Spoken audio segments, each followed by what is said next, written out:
नमस्कार, clean news Jharkhand में आपका स्वागत है।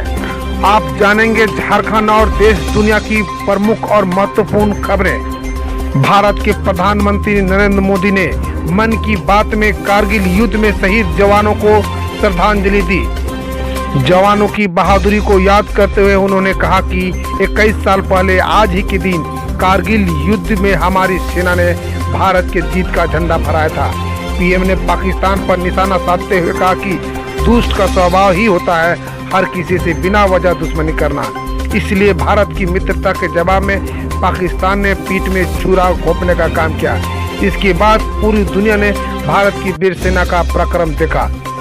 प्रधानमंत्री ने कहे पाकिस्तान ने दुस्साहस किया। पीएम मोदी ने कहा कि कारगिल युद्ध जिन परिस्थितियों में हुआ था वो भारत कभी नहीं भूल सकता। पाकिस्तान ने बड़े बड़े मंसूबे पालकर भारत की भूमि हथियाने और अपने यहाँ चल रहे आंतरिक कलह से ध्यान भटकाने को लेकर दुस्साहस किया था। उन्होंने कहा कि उस समय मुझे भी कारगिल जाने और हमारे जवानों की वीरता के दर्शन का सौभाग्य मिला। वो दिन मेरे जीवन का सबसे अनमोल क्षण में से एक है। प्रधानमंत्री ने मन की बात में कहा, युद्ध केवल सीमाओं पर ही नहीं, देश में भी कई मोर्चों पर एक साथ लड़ा जाता है।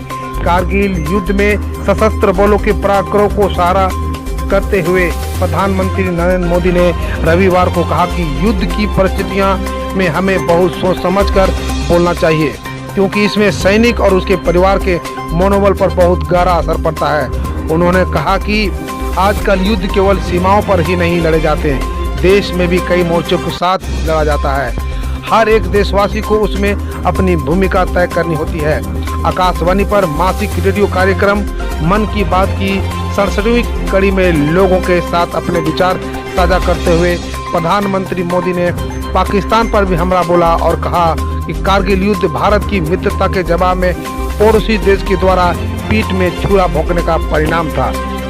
ज्ञात हो कि भारतीय सैनिकों के कारगिल की चोटियों से पाकिस्तान सैनिकों को खदेड़ने के बाद 26 जुलाई 1919 को कारगिल युद्ध को समाप्त घोषित किया गया था। भारत की जीत के जश्न मनाने के लिए इन दिनों को कारगिल विजय दिवस के रूप में मनाया जाता है। खबर झारखंड से। इलाज के बदले डॉक्टर ने मांगी शराब की बोतल, स्वास्थ्य मंत्री ने कहा कार्रवाई करें। कोरोना महामारी के दौर में जहां डॉक्टर की भूमिका बहुत बढ़ गई है, वहीं एक डॉक्टर ऐसा भी है जो मरीजों को इलाज के एवज में शराब की एक बोतल की मांग करता है। मामला सामने आने के बाद राज्य के स्वास्थ्य मंत्री ने जिलाधिकारी को इस पर कार्रवाई करने को कहा है। झारखंड में नए अध्यादेश पर बवाल। बीजेपी बोली इसके लिए पैसा उगाही करने में जुटी सरकार। सरकार की ओर से जारी किए गए अध्यादेश में सियासत आक्रामक हो चुकी है। हेमंत सरकार ने राज्य में अपने पैंडेमिक एक्ट को कैबिनेट से मंजूरी दे दी, तो बीजेपी इसे राज्य की विरोधी, गरीब विरोधी बताकर सरकार को घेर रही है। बीजेपी ने राज्य सरकार पर हमला बोलने के लिए सोशल मीडिया का सहारा लिया। झारखंड में मास्क नहीं पहनने पर 1 लाख रुपये दंड और 2 साल की सजा पर बीजेपी ने सरकार पर हमला करते हुए कहा।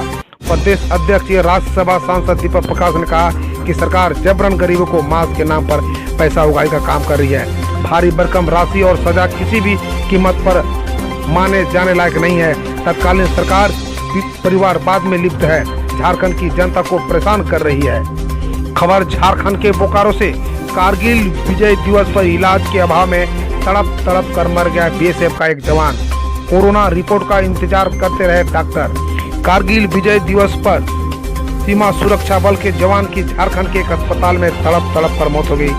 कोरोना जांच रिपोर्ट का इंतजार करते डॉक्टर ने गंभीर रूप से बीमार इस जवान का इलाज शुरू नहीं किया। मामला बोकारो जिला के बोकारो जनरल हॉस्पिटल का है। मृत जवान के रिश्तेदार अस्पताल और इलाज में लापरवाही का आरोप लगा रहे हैं, तो बोकारो के सिविल सर्जन AK पाठक कह रहे हैं कि रिपोर्ट आनी चाहिए थी। धनबाद PMCH में ओवरलोड के चलते जांच रिपोर्ट नहीं मिल पाई थी। खबर झारखंड से। पुलिस कर्मियों पर टूटा कोरोना का कहर। 477 हो चुके हैं कोरोना पॉजिटिव। झारखंड में वक्त के साथ कोरोना का कहर बढ़ता जा रहा है। आम हो या खास, हर कोई इस महामारी की चपेट में आ जाता रहा है।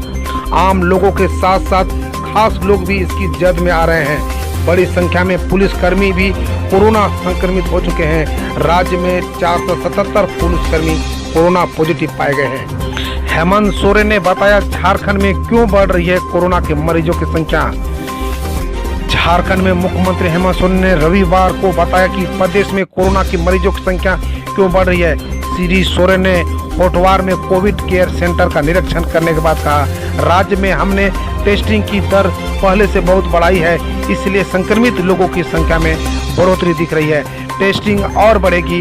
मुख्यमंत्री ने कहा कि बड़ी टेस्टिंग से मिलने वाली जानकारी से हम बेहतर प्लानिंग कर सकते हैं और कहा कि सरकार तत्पर है। झारखंड को मिलेंगे 15 नए IAS अफसर, राज्य प्रशासनिक सेवा के अधिकारियों को होगी प्रोन्नति।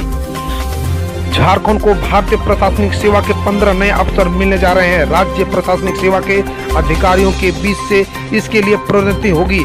इस प्रक्रिया के लिए संघ लोक सेवा आयोग की टीम 13 अगस्त को रांची आ रही है। उस दिन प्रोन्नति की प्रक्रिया से संबंधित दस्तावेजों की जांच होगी। इसके बाद प्रोन्नति के लिए प्रस्तावित नामों की रैंकिंग होगी। उनमें से 15 नामों का चयन भारतीय प्रशासनिक सेवा में प्रोन्नति के लिए होगी। कौन बनेगा झारखंड का नया पुलिस महानिदेशक? हेमंत सरकार ने UPSC को भेजे 5 नए नाम। झारखंड को बहुत जल्द फुल टाइम महानिदेशक यानी DGP मिल जाएगा। हेमंत सरकार ने 5 अधिकारियों की सूची UPSC को भेजा है। वर्तमान कार्यकारी पुलिस महानिदेशक MV राव, SN प्रधान, KN चौबे, नीरज सिन्हा और अजय कुमार सिंह के नाम UPSC को मंजूरी के लिए भेजा गया है। खबर रांची के राजधानी बरियाती थाना क्षेत्र की है। परिजनों से नाराज होकर घर से निकली युवती से दुष्कर्म, रात भर ढूंढती रही पुलिस को पता नहीं चला। राजधानी रांची के बरियातू थाना क्षेत्र के टैगोर हिल के समीप एक फ्लैट में रहने वाली युवती शनिवार को परिजनों को बिना बताए घर से निकल गई थी। वह बदमाशों के चंगुल में आ गई और उसके साथ दुष्कर्म की घटना हुई। लड़की के बरामद होने के बाद उसने पुलिस को बताया कि उसके साथ दुष्कर्म की वारदात हुई। युवती की इस बयान के बाद पुलिस ने छापेमारी कर एक को हिरासत में ले लिया है। हालांकि अब तक सब कुछ स्पष्ट नहीं हो पाया है। पुलिस मामले के जांच में जुटी हुई है। मैट्रिक स्टेट टॉपर को मंत्री जी दे रहे थे ऑल्टो कार, पिता ने बदले में मांग ली ये चीज। वो चीज क्या है आगे जानेंगे। खबर बोकारो से है। एक बड़ा प्रचलित कहावत है कि होनहार वीरवान के होत चिकने पात। झारखंड में मैट्रिक परीक्षा में स्टेट टॉपर मनीष कुमार के पिता और शिक्षा मंत्री जगन्नाथ महतो के बीच जो बातचीत हुई वह उसी का एक उदाहरण है। यह उदाहरण एक ऐसे पिता की है जिसने अपने बेटे के लिए भविष्य की राह आसान करनी चाहिए, जब राज्य भर में उसके कारनामे के चर्चे हो रहे हैं। दरअसल झारखंड के matric board state topper Manish Kumar को शिक्षा मंत्री ने कार देने की बात कही। इसके बाद मनीष के पिताजी ने, जो पेशे से किसान है, शिक्षा मंत्री से कार के बदले बेटे की आगे की पढ़ाई का खर्च उठाने की मांग की। बताते चले कि मंत्री ने स्टेट टॉपर को कार देने की घोषणा की थी, लेकिन मनीष के पिता यह बातचीत भली भांति पता है कि एक किसान के बेटे को आगे पढ़ने के लिए कार की नहीं बल्कि गाइडलाइन और पैसे की जरूरत है। इसलिए उन्होंने अपने बेटे के भविष्य के लिए मंत्री जी के ऐलान को किसी वायदे में बदलने की गहराई गुहार लगाई। PM मोदी ने मन की बात में झारखंड का किया जिक्र। यहाँ लेमन ग्रास की खेती पर आत्मनिर्भर बन रहे लोग। मन की बात में प्रधानमंत्री नरेंद्र मोदी ने आज उन्होंने झारखंड के विष्णुपुर का जिक्र किया। प्रधानमंत्री ने बताया कि कैसे यहाँ के लोग लेमन ग्रास की खेती कर आत्मनिर्भर बन रहे हैं। उन्होंने बताया कि विष्णुपुर इलाके में 30 से अधिक समूह मिलकर लेमन ग्रास की खेती में जुड़ गए हैं और अपना जीवन स्तर सुधार रहे हैं। झारखंड के गुमला जिले के विष्णुपुर में लोग लेमन ग्रास की खेती करते हैं। लेमन ग्रास एक औषधीय पौधा है। इसका इस्तेमाल मेडिसिन, कॉस्मेटिक व डिटर्जेंट में किया जाता है। PM मोदी ने बताया कि यह लेमन ग्रास 4 महीने में तैयार हो जाता है। इस लेमन ग्रास से तेल बनाया जाता है और यह बाजार में ऊंची कीमत पर बिकती है। इसकी बाजार में काफी मांग थी। उन्होंने आम लोगों से अपील करते हुए कहा कि लोग आत्मनिर्भर बने। उन्होंने कहा कि सही अवसर से आपदा को अवसर में बदलने में बहुत मदद मिलती है। उन्होंने कोरोना वायरस से बचाव के लिए मास्क, गमछा या प्रयोग करने की और 2 गज की दूरी बनाने में अपील की। खबर झारखंड के पत्थलगड़ी से है। झारखंड में पत्थलगड़ी आंदोलन को हवा देने वाली बेलोसा बबीता कश्यप सहित 3 नक्सली गुजरात से गिरफ्तार। राज्य के सभी मनरेगा कर्मी कल से जाएंगे अनिश्चितकालीन हड़ताल पर। 4,84,000 योजनाएं होगी प्रभावित। मनरेगा में काम कर रहे 6 लाख से ज्यादा मजदूरों को भी होगी परेशानी। ग्रामीण विकास मंत्री की अपील, हड़ताल पर न जाए मनरेगा कर्मी। झारखंड में मनरेगा कर्मी अपनी 5 सूत्री मांगों के समर्थन में 27 जुलाई से पूरे राज्य में अनिश्चितकालीन हड़ताल पर चले जाएंगे। उनके हड़ताल पर चले जाने के राज्य में मनरेगा के तहत कराए जा रहे कार्य प्रभावित हो सकते हैं। वर्तमान में मनरेगा के तहत 24,84,000 योजनाएं पूरे राज्य में चल रहे हैं। दूसरी ओर इससे जुड़े 6 लाख से ज्यादा मनरेगा मजदूरों को रोजगार भी प्रभावित हो जाएगा। इससे उन्हें काफी परेशानी का सामना करना पड़ेगा। कम्युनिटी ट्रांसमिशन की ओर बढ़ रहे हैं। ऐसे में लोगों को अधिक सावधान और जागरूक रहने की जरूरत है। पहले लोगों को पता था कि किसे कोरोना नहीं है और किससे दूरी बनाए रखा जाए, लेकिन अब किसी को नहीं पता कि कौन संक्रमित है। इससे बचाव का एक ही उपाय है कि घरों से कम निकलें और लोगों से कम संपर्क रखें। जितना हो सके उतना दूरी बना कर रखें और मास्क व सैनिटाइजर का उपयोग करें। ये बात रिम्स के पीएमसीएच विभाग के assistant professor doctor Devesh Kumar ने कही। उन्होंने इसके लक्षण और बचाव को भी जानकारी दी। खबर छत्तीसगढ़ से। छत्तीसगढ़ में 60 गायों को कमरे में बंद किया, दम घुटने से 45 गायों को हुई मौत। छत्तीसगढ़ के बिलासपुर जिले में पंचायत भवन के एक कमरे में बंद 45 गायों की मौत हो गई। बिलासपुर जिले के जिलाधिकारी सारांश मित्तर ने शनिवार को यहाँ बताया कि जिले के खततपुर विकास खंड के अंतर्गत मेड़पार ग्राम पंचायत में गायों की मौत की जानकारी मिली है। जिलाधिकारी ने बताया कि जानकारी में मिली है कि गांव के पुराने पंचायत भवन में लगभग 60 गायों को बंद कर रखा है। जब यहाँ बदबू फैली तब ग्रामीण ने उसकी सूचना स्थानीय अधिकारियों को दी। अधिकारियों ने बताया कि सूचना के बाद स्थानीय अधिकारी और मवेशियों के चिकित्सक वहां पहुंचे। तब तक 60 में से 45 गायों की मौत हो चुकी थी। मित्तर ने बताया कि गांव के पोस्टमास्टर से जानकारी मिली है कि गायों की मौत दम घुटने से हुई है। 15 गायों की हालत स्थिर है। पोस्टमार्टम के बाद मृत गायों को दफना दिया गया है। भारत से हजारों मील दूर एक देश का पीएम ने क्यों किया जिक्र? प्रधानमंत्री नरेंद्र मोदी ने जनता से आज मन की बात की। इस दौरान पीएम नरेंद्र मोदी ने कई अहम मुद्दे पर देश के संबोधित किया। मन की बात में पीएम मोदी ने कारगिल विजय दिवस के शहीदों को श्रद्धांजलि दी और सेना के जवानों को जमाजी पर भी चर्चा की। इस दौरान पीएम ने भारत से हजारों मील दूर सूरीनाम नामक देश के बारे में भी बात की। भारत के सूरीनाम से बहुत करीबी संबंध है। देश के सबसे कमजोर वर्ग की सबसे मजबूत पैरवी करना कांग्रेस अपना धर्म समझती है। सीनियर लीडर अखलाक अहमद। खबर यूपी के कानपुर से है। देश को हिला देने वाली घटनाओं में बीता कानपुर एसएसपी रहे दिनेश कुमार पी का 38 दिन का कार्यकाल।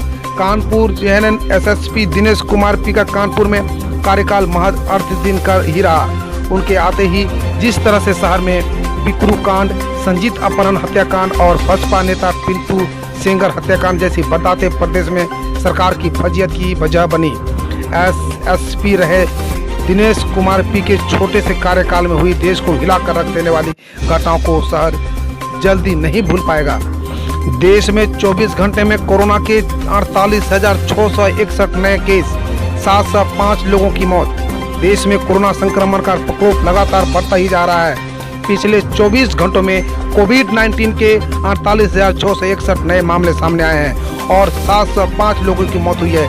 केंद्रीय स्वास्थ्य एवं परिवार कल्याण मंत्रालय की ओर से रविवार को जारी आंकड़ों के मुताबिक देश में पिछले 24 घंटों में 36,145 लोग स्वस्थ हुए, जिससे रोग मुक्त हुए लोगों की संख्या 8,85,777 हो गई है।